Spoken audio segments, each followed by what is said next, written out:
susunan acara diseminasi budaya positif SD Negeri Cijati 1 Sabtu 21 Oktober 2023. Assalamualaikum warahmatullahi wabarakatuh. Alhamdulillah rabbil alamin. Wassalatu wassalamu ala asrofil anbiya'i wal mursalin wa ala alihi wa sahbihi ajma'in. Amma ba'du.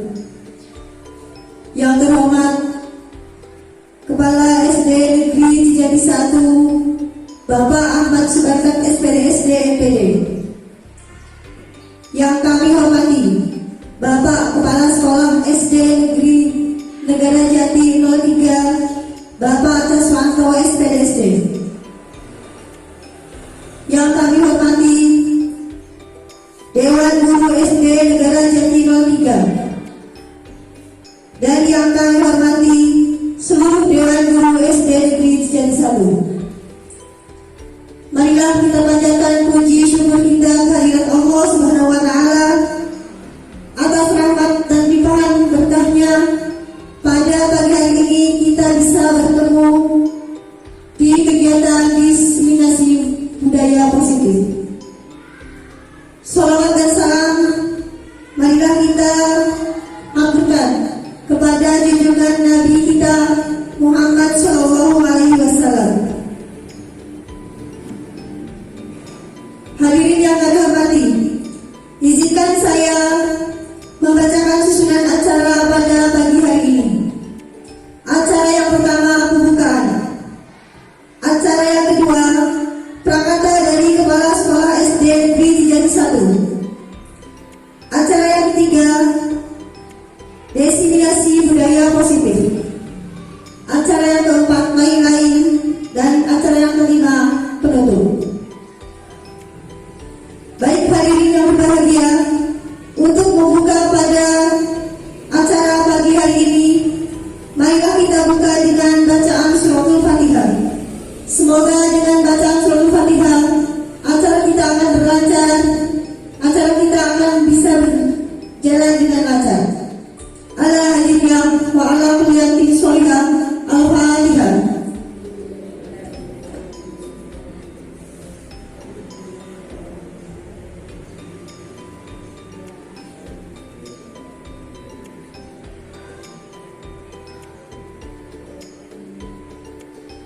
Dilanjutkan acara yang kedua, prakata dari Kepala Sekolah SD Negeri Cijati 1 kepada Bapak Ahmad Subarkat SPD SD MPD.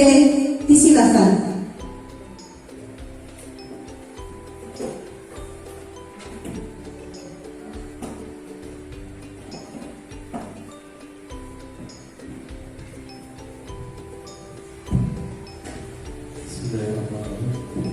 Assalamualaikum warahmatullahi wabarakatuh.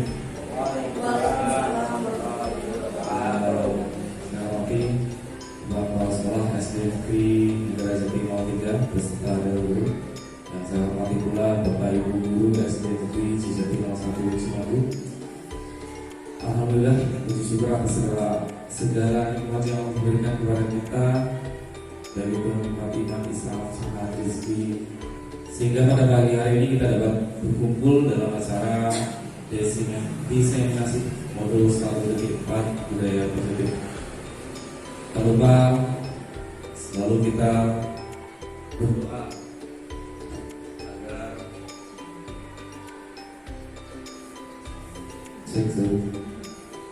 tidak lupa doa selalu kita curahkan, mengadakan agar Allah senantiasa memberikan kekuatan kepada kita untuk dapat selalu bersyukur dalam keadaan apapun. Salawat serta salam semoga sudah ditimbangkan kepada junjungan Nabi besar kita Muhammad Sallallahu Alaihi Wasallam, di mana salawatnya kita nantikan di akhir hayat kita. Beberapa hal yang ingin saya sampaikan dalam masalah ini. Yang pertama, kami ucapkan selamat datang kepada Bapak Kepala Sekolah SD Negara Jati 03 beserta Dewan Guru, Bapak Ibu peserta yang lain. Agenda ini adalah agenda dari Ibu Sulastri yang pada saat ini sedang mengikuti kegiatan program guru penggerak angkatan 9, di mana banyak sekali materi-materi yang sangat bagus, sangat baik, yang sayang jika materi itu tidak dibagikan, gitu ya Bu ya. Sangat sayang jika materi-materi itu tidak dibagikan, karena materi yang dipelajari itu sangat dibutuhkan oleh kita, terutama pada kurikulum yang sedang berjalan, yang mulai berjalan, yaitu kurikulum Merdeka. Selanjutnya, harapan kami selesainya acara kegiatan ini, kita semua dapat menyerap ilmu yang nanti bisa. Kemudian selanjutnya tidak hanya menyerap, tetapi sebisa mungkin kita coba diimplementasikan di sekolah kita. Saya yakin judulnya saja budaya positif ya, berarti itu positif ya. Banyak hal nanti yang dibedah oleh Bu Sulastri dalam materi ini. Apa sih yang dapat kita terapkan? Apa sih budaya positif? Tentu saja mungkin tidak semua materi mungkin dapat diterapkan di sekolah kita, akan tetapi minimal ada beberapa hal yang dapat kita ambil sekecil apapun untuk mulai melangkah, mulai perubahan di sekolah kita. Itu harapan kami dalam kegiatan ini. Mungkin itu saja. Semoga Allah senantiasa melindungi kita dan memberikan rahmatnya sehingga acara ini dapat berjalan sampai akhir nanti. Sekian, mohon maaf apabila ada kesalahan. Assalamualaikum warahmatullahi wabarakatuh.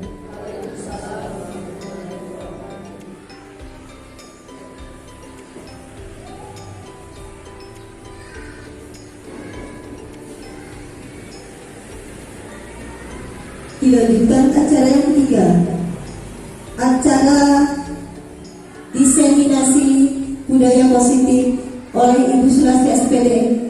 Disilakan.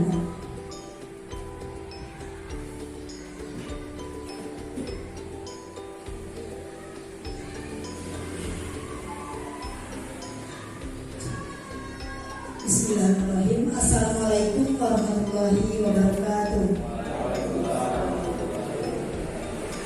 Yang terhormat Kepala Sekolah SD Negeri Jati 1, yang kami hormati Kepala Sekolah SD Negeri Negara Jati 3, yang kami hormati segenap Dewan Guru SD Negeri Negara Jati 3, dan keluarga besar dari SD Negeri Jati 1 yang kami hormati pula. Alhamdulillah, puji syukur marilah senantiasa kita panjatkan kehadirat Allah Subhanahu wa taala sehingga pada hari ini kita bisa berkumpul dalam acara diseminasi budaya positif dalam keadaan sehat walafiat tanpa kurang suatu apapun. Tak lupa salawat serta salam marilah senantiasa kita sajikan kepada Nabi Muhammad Sallallahu Alaihi Wasallam. Semoga kelak kita akan mendapat syafaatnya. Allahumma amin. Bapak Ibu yang kami hormati, izinkan kami untuk berdiri di sini.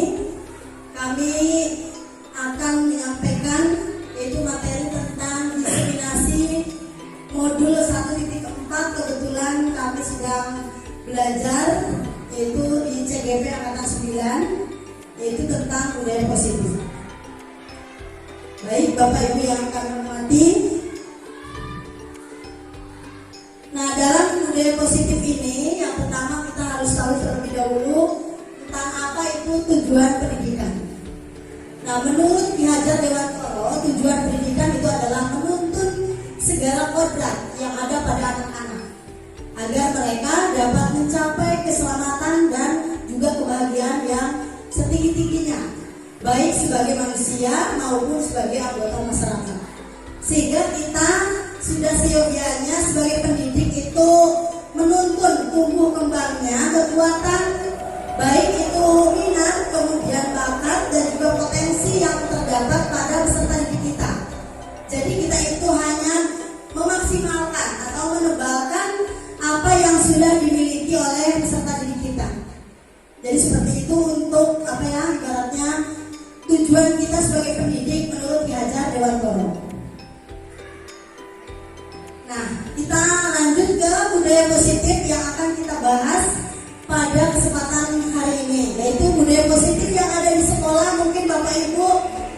sudah sering sekali mendengar dari kata budaya positif ya.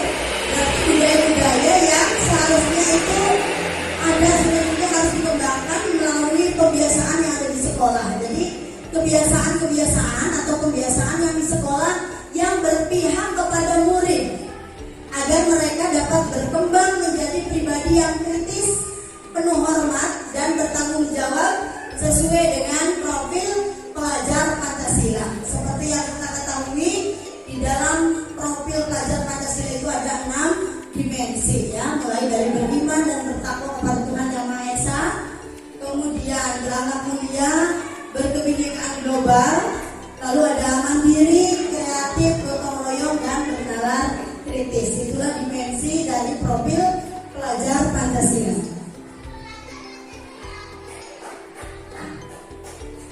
Nah, untuk konsep utama dari budaya positif yang akan kami sampaikan, yang pertama adalah perubahan paradigma belajar. Kemudian yang kedua mengenai disiplin positif dan nilai-nilai kebajikan secara universal. Kemudian yang ketiga kebutuhan dasar manusia. Yang keempat motivasi perilaku manusia, hukuman dan konsekuensi.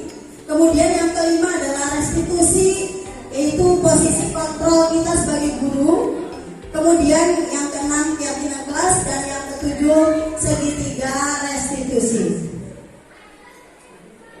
Nah, untuk perubahan paradigma belajar, nah dalam membangun budaya positif, sekolah itu sudah seharusnya menyiapkan lingkungan yang positif, aman dan nyaman agar siswa-siswa kita itu berpikir, bertindak dan mencipta dengan merdeka, mandiri dan bertanggung jawab. Nah, disiplin di sini sangat erat sekali kaitannya dengan kontrol kita sebagai guru terhadap siswa. Terkadang kita ingin melakukan budaya positif ya, kebiasaan budaya positif, namun kita lupa akan kontrol kita sebagai guru. Nah, ini misalnya ada cerita seperti ini. Anda dan teman Anda akan melakukan kegiatan cobalah buka. Anda adalah A, tugas Anda adalah mengepalkan salah satu tangan Anda. Jadi dikepalkan. Coba Anda bayangkan bahwa Anda menyimpan sesuatu yang sangat berharga di dalam kepalan tangan Anda. Jadi kita mengepalkan tangan, kita bayangkan kepalan tangan kita itu mengandung atau menyimpan sesuatu yang sangat berharga bagi diri kita atau bagi orang lain bisa. Anda perlu menjaga benda tersebut sekuat tenaga Anda karena begitu pentingnya untuk kehidupan Anda.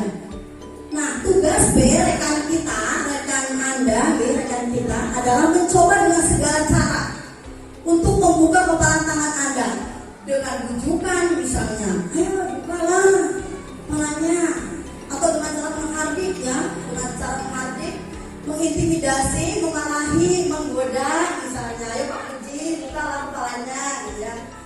Menggelitik bahkan menawari Anda uang agar Anda bersedia membuka kepala tangan Anda. Ini bagaimana tanggapannya sih? Kita misalnya punya sesuatu nih yang sangat kita berharga, ada teman kita kira-kira bagaimana sikap kita? Mempertahankan ya. Nah, ada alasannya kan kita mempertahankan kepalan tangan kita agar tidak dibuka? Ada karena berharga bagi kita. Tapi apakah kita boleh membuka tangan kita? Membuka kepala tangan kita boleh? Boleh. Ya boleh ya. Ya karena sebenarnya yang mengontrol diri kita adalah diri kita sendiri. Yang mau membuka atau menutup tetap saja menutup itu adalah diri kita. Jadi diri kita itu tidak bisa dikontrol oleh orang lain. Yang bisa mengontrol diri kita adalah diri kita sendiri. Mau membuka atau tidak itu udah bagian dari saya sendiri seperti itu ya. Itu kontrol kita.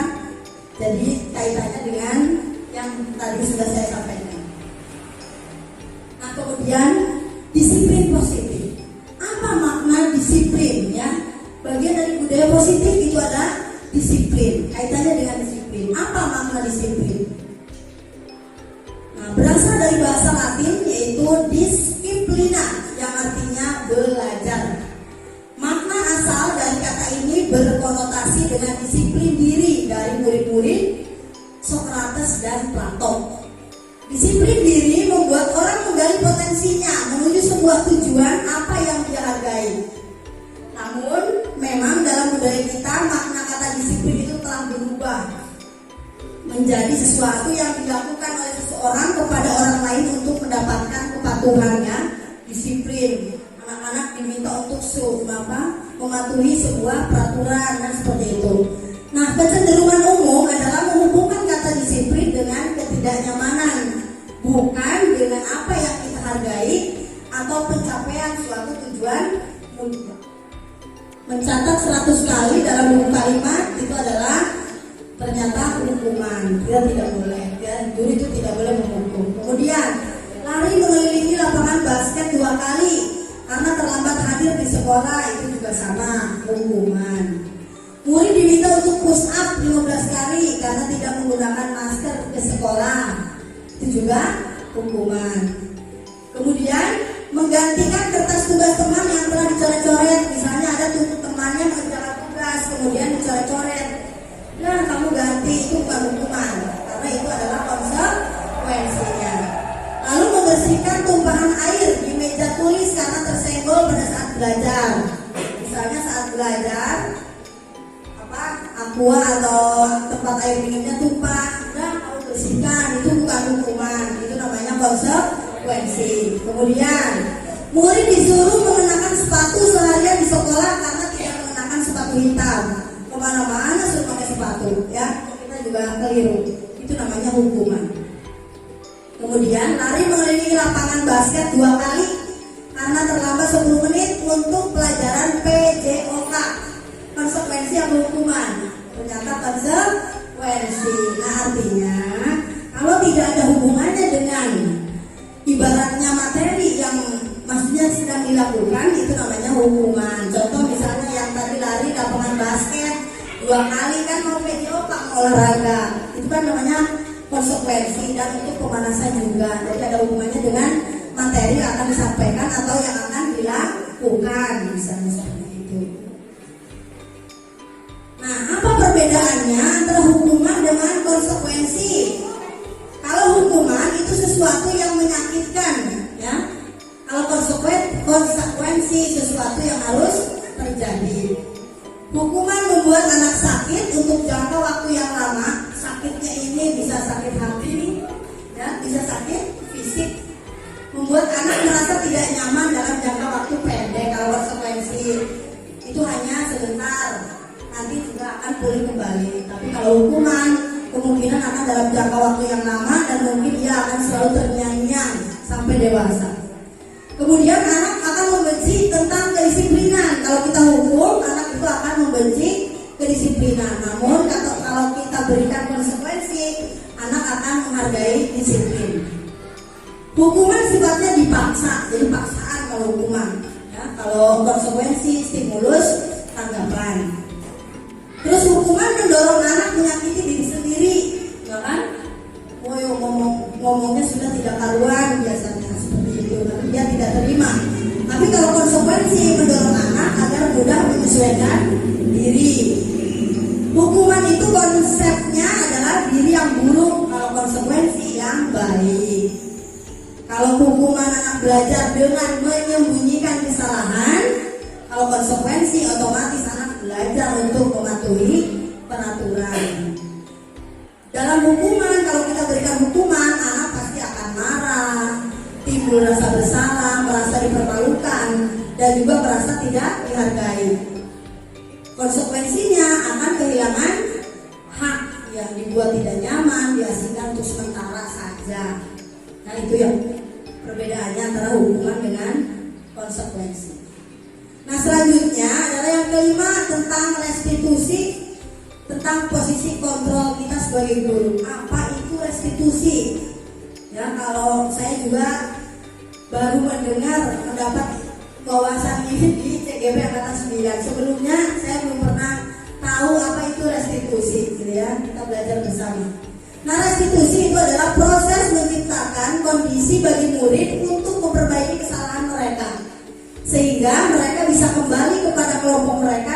karakter yang lebih kuat.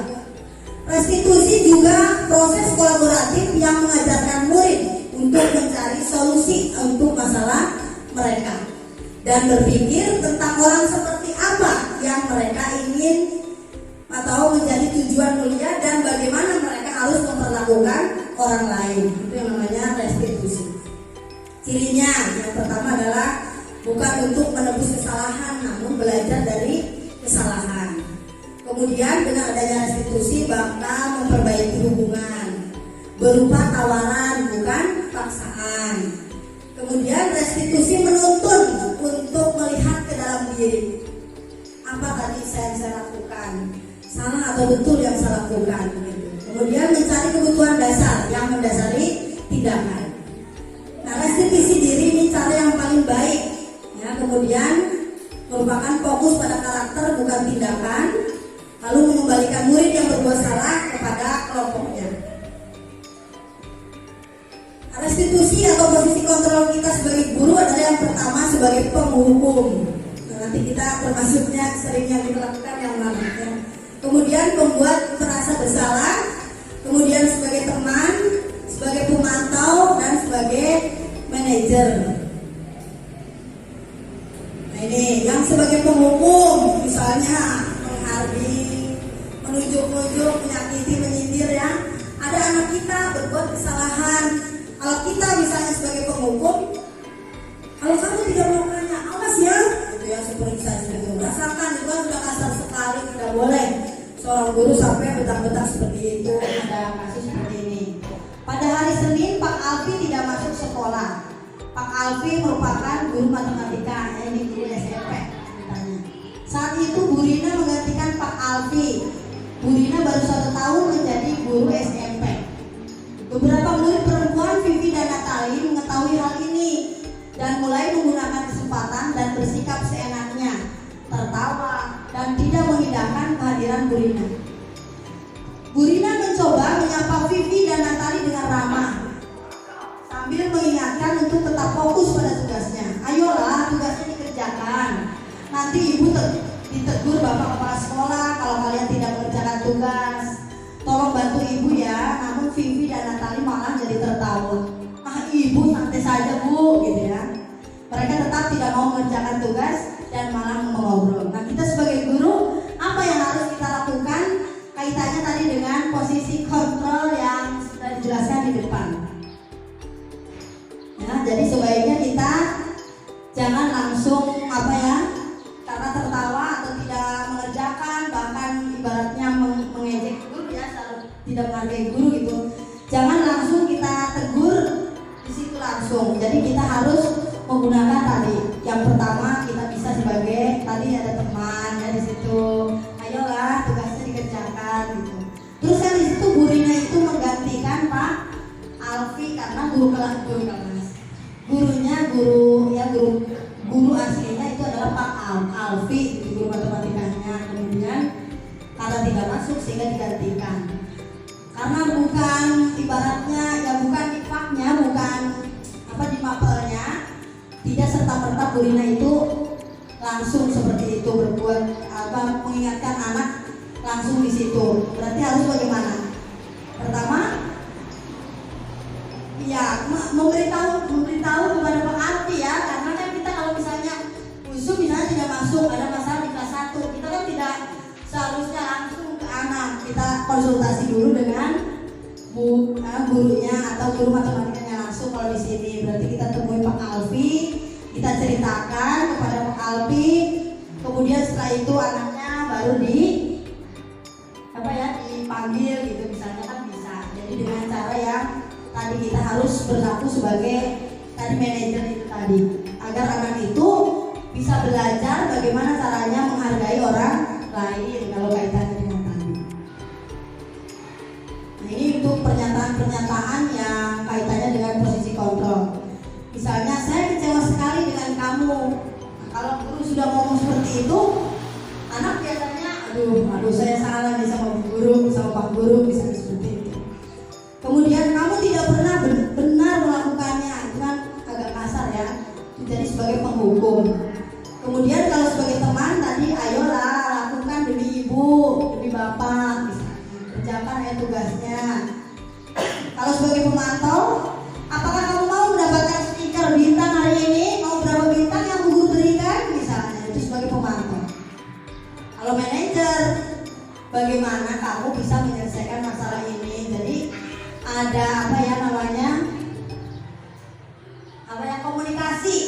komunikasi dan juga kolaborasi dengan guru lain, dan juga bisa dengan murid. Itu jangan serta-merta disalahkan di kelas.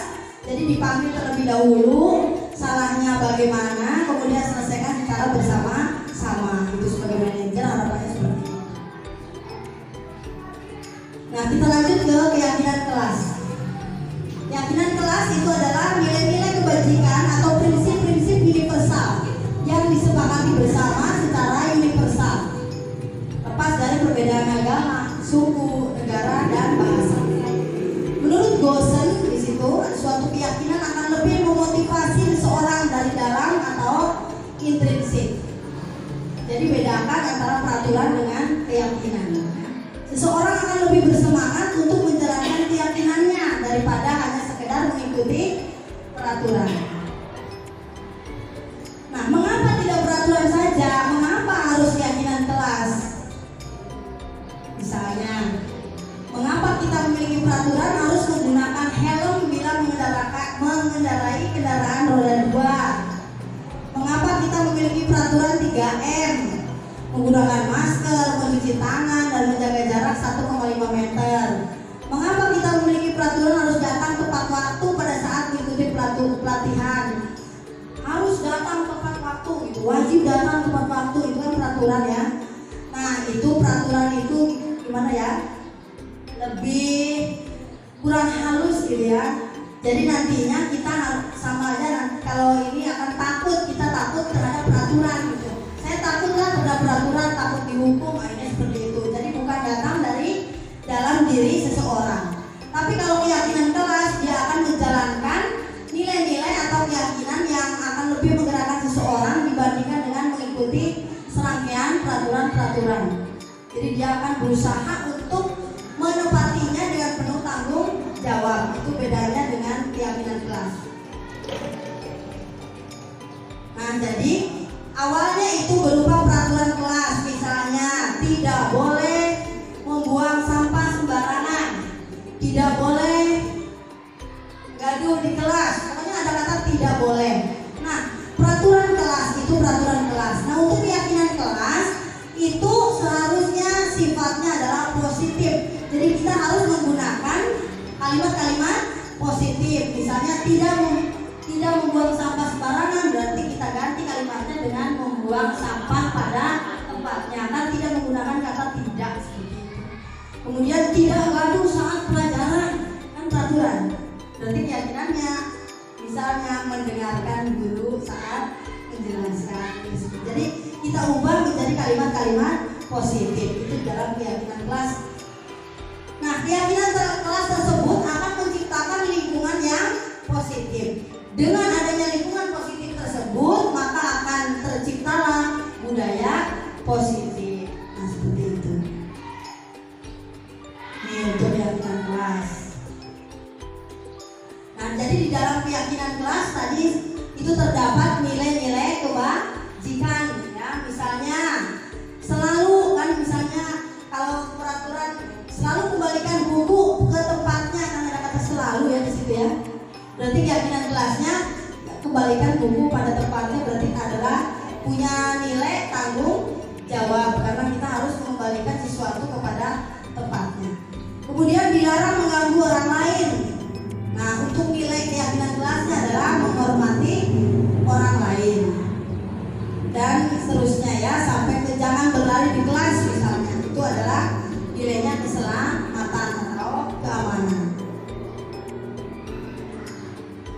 Nah, kita sebagai guru itu harus mencoba untuk membuat keyakinan kelas. Alhamdulillah ya, dari kelas 1 sampai kelas 6 sudah berusaha untuk membuat kesepakatan kelas kalau dulu ya. Itu ya seperti itu. Dan kalimatnya berupa kalimat positif. Bersifat lebih abstrak daripada peraturan yang lebih rinci dan konkret. Keyakinan kelas juga berupa pernyataan universal, ya, dibuat dalam bentuk positif dan hendaknya tidak terlalu banyak sehingga mudah diingat dan dipahami. Jadi jangan malu-malu banyak ya, kalimatnya harus yang mudah dipahami. Kemudian keyakinan tersebut sebaiknya adalah sesuatu yang dapat diterapkan di lingkungan tersebut. itu harus dapat diterapkan di lingkungan tersebut. Lalu semua warga kelas ikut berkontribusi dalam pembuatan keyakinan kelas lewat kegiatan curang pendapat. Misalnya awalnya murid, ayo coba peraturan apa yang harus kita buat, membuat peraturan, lalu kita ubah menjadi kalimat positif. Kemudian kita sepakati keyakinan kelas tersebut, lalu misalnya ditempel ya, seperti itu, misalnya itu keyakinan kelas. Kemudian setelah itu untuk lebih memantapkan, siswa diminta untuk menuliskan nama dan tanda tangan misalnya di keyakinan kelas tersebut. Jadi seandainya ada anak yang tidak melakukan atau melanggar keyakinan tersebut, nanti kita bisa menanyakan kepada anak, kamu masih ingat tidak dengan keyakinan kelas yang sudah bisa kita sepakati? Ya misalnya, apa keyakinan kelasnya? Jadi anak bisa menjawab. Lalu bersedia meninjau kembali keyakinan kelas dari waktu ke waktu. Jadi keyakinan kelas itu tidak selamanya 1 tahun berjalan dipakai hanya itu, bisa berubah, bisa kita rubah atau kita ganti dari waktu ke waktu. Misalnya oh ini sudah tidak sesuai, ada yang tidak sesuai, kita ganti, misalnya bisa.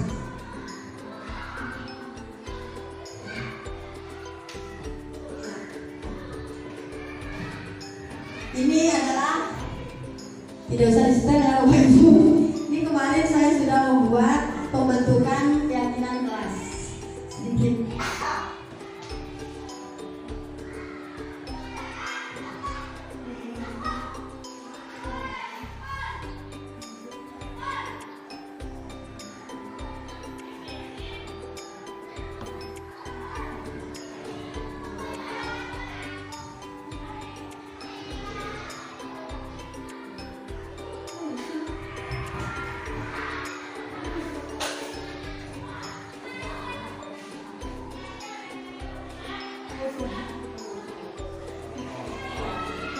Tanpa suara. Bapak tanpa suara Ibu, mohon maaf dengan ketidaknyamanan tadi ya. Jadi itu kita menuliskan peraturan kelas, siswa menuliskan dan menempelkannya di papan tulis. Kemudian nanti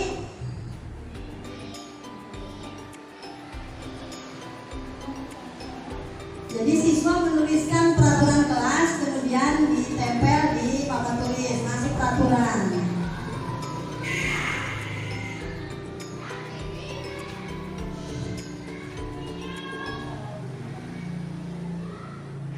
Nah, kemudian guru dan siswa bersama-sama mengubah peraturan kelas tersebut menjadi keyakinan kelas yang disepakati bersama dengan siswa.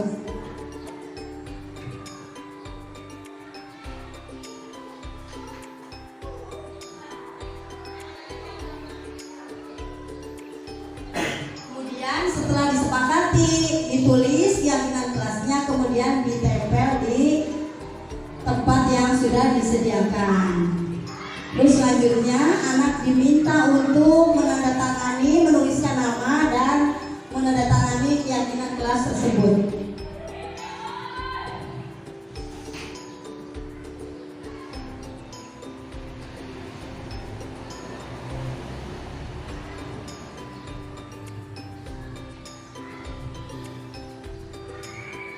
Ya, baik Bapak Ibu, jadi itu adalah contoh dari pembentukan keyakinan kelas. Ya, harapannya nanti kita ke depan berusaha untuk membuat keyakinan kelas. Jadi bukan lagi peraturan kelas yang ada di sekolah, jadi lebih positif lagi kalimatnya, yaitu lebih ke arah keyakinan kelas agar siswa-siswi kita atau peserta didik kita dapat melaksanakan keyakinan kelas tersebut dengan tanpa paksaan. Jadi datang dari dalam diri siswa itu sendiri.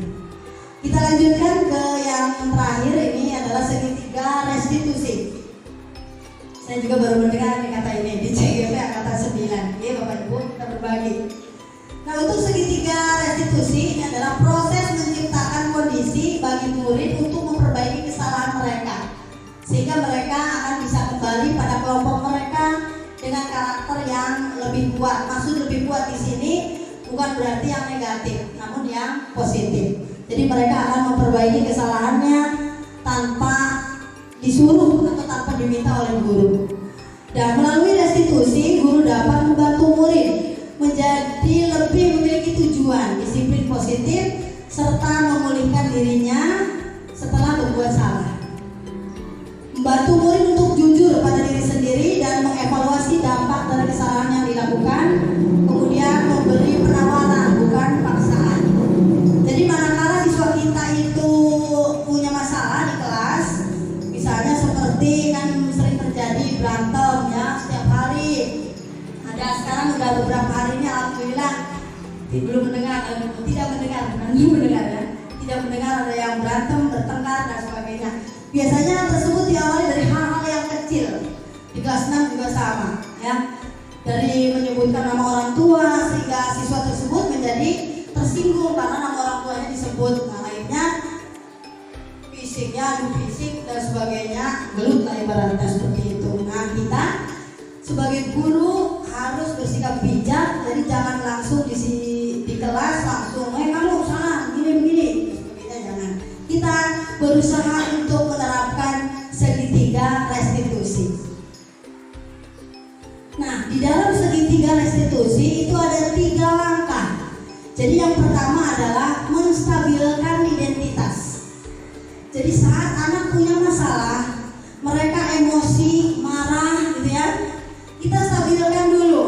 Menstabilkan identitas, kita stabilkan, kita tanya, kita panggil misalnya ke ruangan yang di ruang guru. Dalam banyak guru juga itu bisa mempermalukan siswa ya. Jadi di ruangan tertentu lah, di ruangan tertentu kita tanya, kamu tahu tidak misalnya Bu Guru kamu suruh ke sini. Nanti kan dia sudah rendah, sudah ditanya oleh kita, sudah tidak marah lagi misalnya gitu ya. Coba istighfar gitu, itu salah satu cara yang kami lakukan untuk menstabilkan identitas. Tarik nafas, buang gitu ya, itu biar anak itu stabil. Nah, setelah stabil baru kita tanyakan, memvalidasi tindakan yang salah. Kita tanyakan, kamu tadi kenapa nyobek kertas ulangannya si A misalnya. Oh iya Bu, saya kesel sih, kan gitu. Anak kan akan jujur untuk menjawab pertanyaan yang diutarakan oleh guru. Nah, apakah tindakan yang kamu lakukan itu salah atau betul? Anak pasti akan menjawab bahwa tindakan tersebut salah, gitu ya. Terus kita kita juga mengatakan kepada siswa sambil menguatkan, jadi kita itu bukan mencari yang salah atau yang benar, justru kita itu akan mencari solusi bagaimana caranya untuk memperbaiki kesalahan yang telah siswa lakukan ya. Misalnya kita dengan menguatkan, kita sebagai manusia juga yang makhluk Tuhan, makhluk Allah gitu ya, kita tidak akan luput dari kesalahan itu wajar, hal yang manusiawi gitu. Jadi anak itu merasa bukan dibela ya, menjadi maksudnya tidak rendah banget gitu merasanya gitu. Ibaratnya kan biasanya kalau anak dipanggil guru, wah kayak dihukum ya guru, kumaha gitu ya. Jadi kita bertanya seperti itu. Kemudian setelah anak itu cerita, dia akan cerita apa yang tadi dilakukan di kelas, lalu kita menanyakan keyakinan. Masih ingatkah kalian dengan sepakat atau keyakinan kelas yang sudah kita sepakati di kelas? Ingat Bu Guru, pasti jawabnya begitu. Nah, kita nanya lagi, apa keyakinan kelasnya? Gitu ya. Mengapa tadi kamu keyakinan kelasnya dilanggar? Apa yang dilanggar? Kan misalnya menyobek, berarti kan menghargai orang lain ya, berarti tidak menghargai orang lain misalnya. Itu adalah harapannya untuk segitiga restitusi. Namun terkadang kita ya namanya juga manusia, kita ada teman yang atau siswa yang salah, kadang kan sering itu kita langsung tegur ya, kita tidak langsung memvalidasinya kenapa dia salah gitu. Dia gelut di luar, tenang dulu, ini ulang. Seharusnya dipanggil terlebih dahulu, kemudian ditanyakan, distabilkan, divalidasi, kemudian ditanyakan keyakinannya. Tuh, jadi yang pertama untuk menstabilkan identitas, berbuat salah itu tidak apa-apa. Tidak apa-apa berbuat salah, manusiawi. Tidak ada manusia yang sempurna, kata guru. Bu Guru juga pernah melakukan kesalahan seperti itu, misalnya kelas kecil saja, contoh kecil. Ada anak misalnya makan di kelas, kita Mungkin waktu ditanya di validasi tindakan yang salah. Bu guru juga kalau lapar pasti makan, ya. Bu guru juga kalau lapar pasti makan. Tapi kita harus tahu kondisi dan situasinya, gitu, tempat yang tepat. Jadi kan dengan seperti itu anak ya makan di kelas tidak boleh, ternyata seperti itu. Kemudian kita bisa menyelesaikan ini. Lalu Bapak Ibu tidak tertarik mencari siapa yang salah. Jadi kita itu tidak mencari siapa yang salah, siapa yang benar. Namun kita mencari solusi dari permasalahan ini. Kamu berhak merasa begitu, bisa dan sebagainya. Lalu ya validasi tindakan yang salah. Kamu tadi berbuat seperti itu pasti punya alasannya ya. Ya pasti kan anak akan cerita. Kamu patut bangga loh, ibu bangga sebetulnya pada dirimu. Kamu itu hanya mengebrak meja, tidak memukul, itu bangga. Kamu tidak melakukan hal yang lebih buruk lagi, masih bangga kan ya orang kayak gitu ya. Kamu telah melindungi sesuatu yang penting buatmu. Kemudian untuk menanyakan keyakinan, maka yang ketiga, apa yang kita percaya sebagai kelas atau keluarga, apa nilai-nilai umum yang telah kita sepakati, ya terdekat. Yang gampangannya misalnya apa keyakinan kelas yang sudah kita sepakati, gitu. Kita menanyakan seperti itu sudah menanyakan. Gitu. Mohon maaf, wabillahi taufiq wal hidayah. Wassalamualaikum warahmatullahi wabarakatuh. Waktu kami serahkan kepada pembawa acara.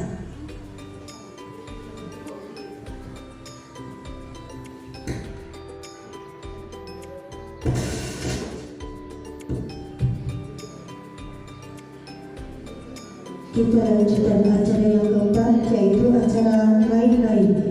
Silakan apabila ada yang mau bertanya, diberikan satu sesinya 4 pertanyaan.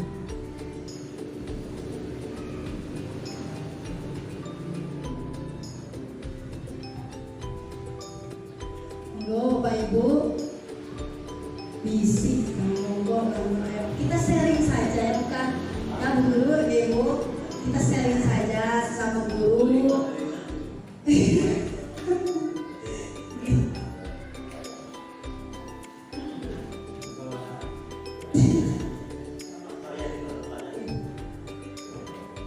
Monggo Pak Cari.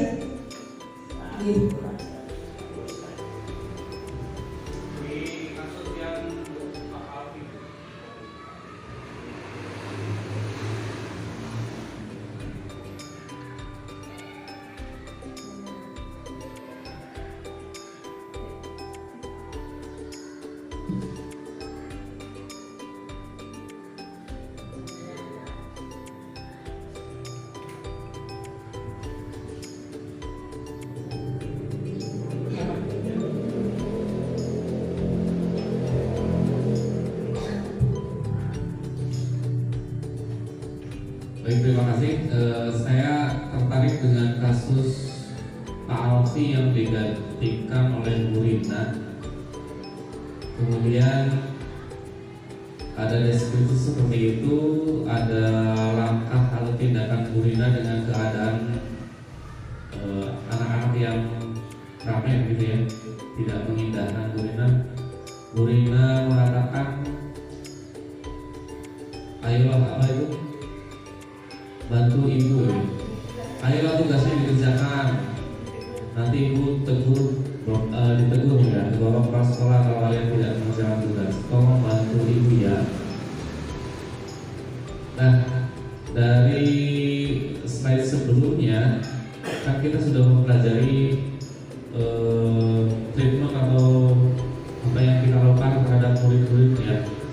Ada faktor-faktor internal dan eksternal. Bisa disimpulkan yang seharusnya kita lakukan itu seperti apa jika kita sebagai Bu Rina dengan keadaan seperti itu. Apakah yang dideskripsikan dengan mengatakan ayolah kerjakan tugasnya, apakah itu sesuai dengan yang diharapkan dalam materi budaya positif atau bagaimana? Terima kasih. Oke, terima kasih Pak. Untuk kasus Pak Alfi ini kan ceritanya Pak Alfi tidak masuk ya, kemudian digantikan oleh Bu Rina. Nah tadi kita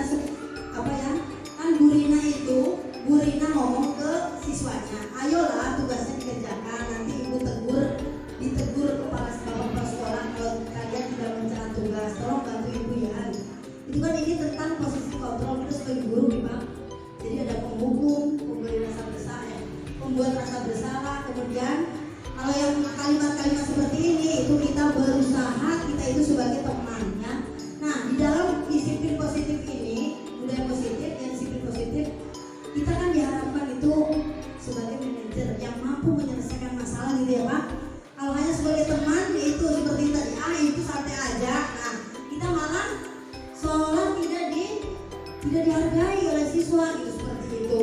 Namun karena Bu Rina itu menggantikan tugas Pak Alfi, jadi dia itu sebagai guru pengganti kan ya, guru pengganti ya, sehingga dia seharusnya menurut budaya positif, yaitu yang langkah pertama yang ia lakukan yaitu adalah konsultasi, menceritakan masalah yang terjadi di kelas kepada kepala sekolah yang minta banget terkait ini, lebih mencerahkan kepada kami gitu Pak, bagaimana kan kita berbagi saja gitu.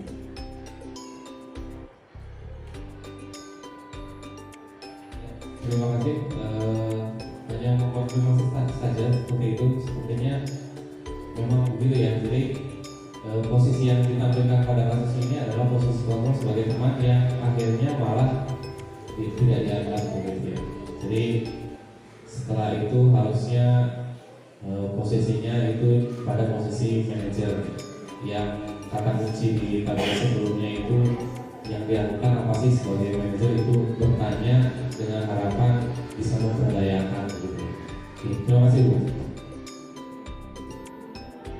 Terima kasih Pak. Mungkin silakan kami waktu langsung dikembalikan ke pembahasan.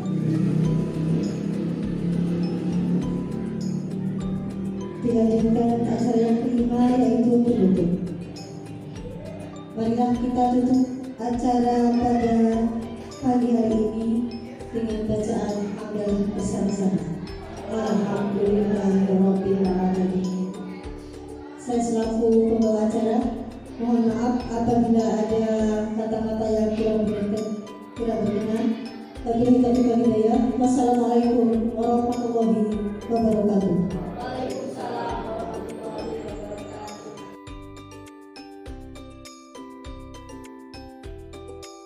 Assalamualaikum warahmatullahi wabarakatuh.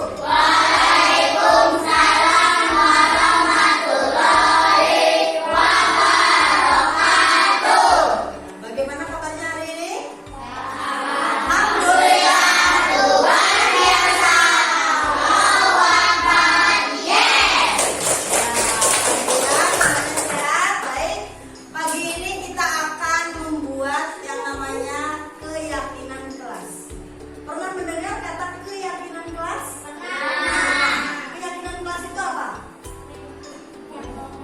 Sesuatu yang diyakini dalam hati secara bersama-sama.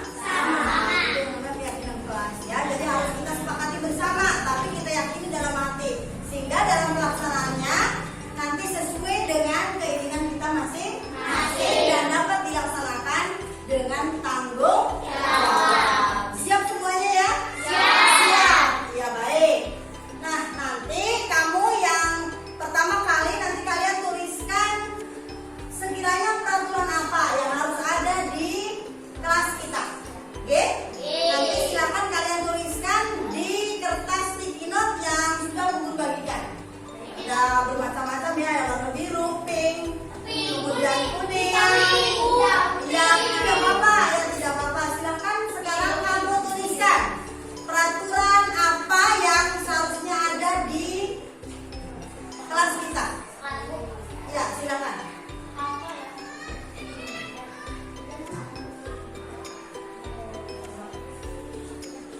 Nanti kalau sudah kalian tuliskan, kalian tempel di papan tulis di tempat yang sudah disediakan.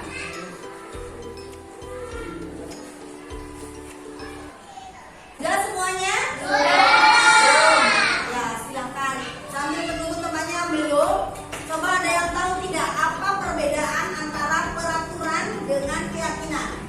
Kalian sering mendengar yang namanya kata peraturan ya? Ikuti, patuhi peraturan di sekolah, gitu kan? Ya, nah sekarang namanya keyakinan. Apa bedanya antara peraturan dengan keyakinan?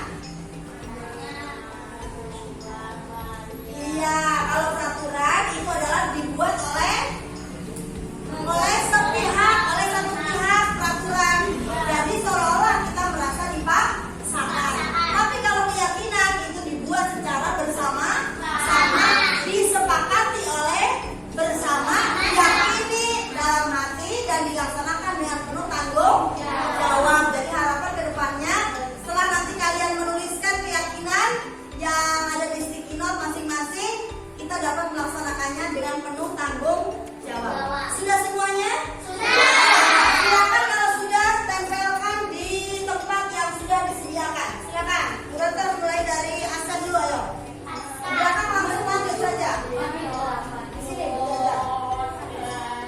Sudah tempel. Udah.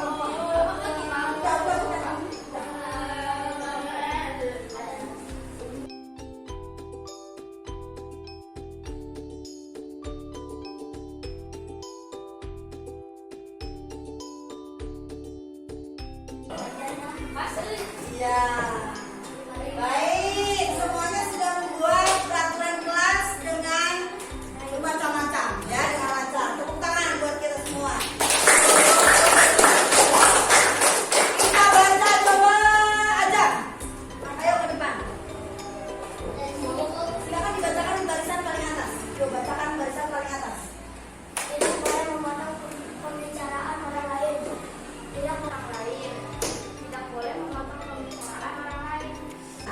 Dari yang sudah kalian tuliskan, ini semua namanya adalah peraturan kelas. Di situ ada kata tidak dan ada kata dilarang. Dilarang. Baik, untuk keyakinan kelas, tidak boleh menggunakan kata tidak atau menggunakan kata dilarang. Dilarang. Dari kalimat yang sudah kalian tuliskan, mari kita bersama-sama untuk mengubah peraturan kelas ini ke dalam kalimat positif.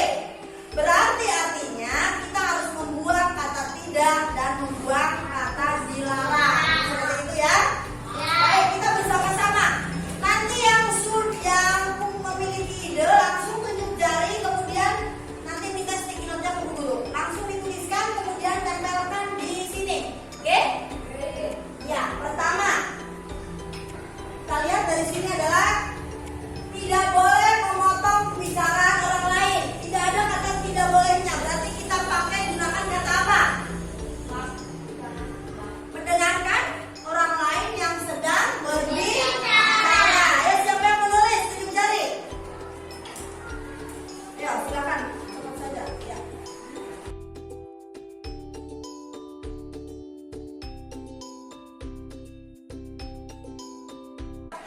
Tidak boleh makan di kelas. Berarti apa? Makan saat jam istirahat. Siapa yang menulis? Makan saat jam istirahat. Pintar. Tidak yang sudah dituliskan, silakan ditempel di sini. Baik. Di sini. Ya, ya. Ya, terus.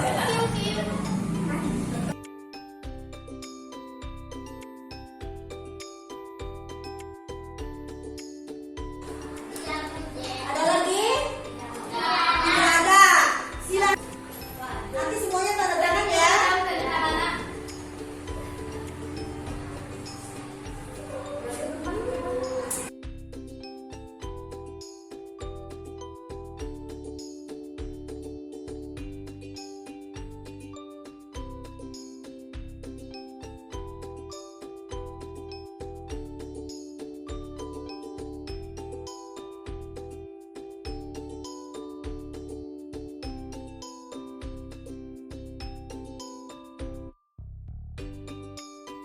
Kalian semuanya saja silakan nanti tulis namanya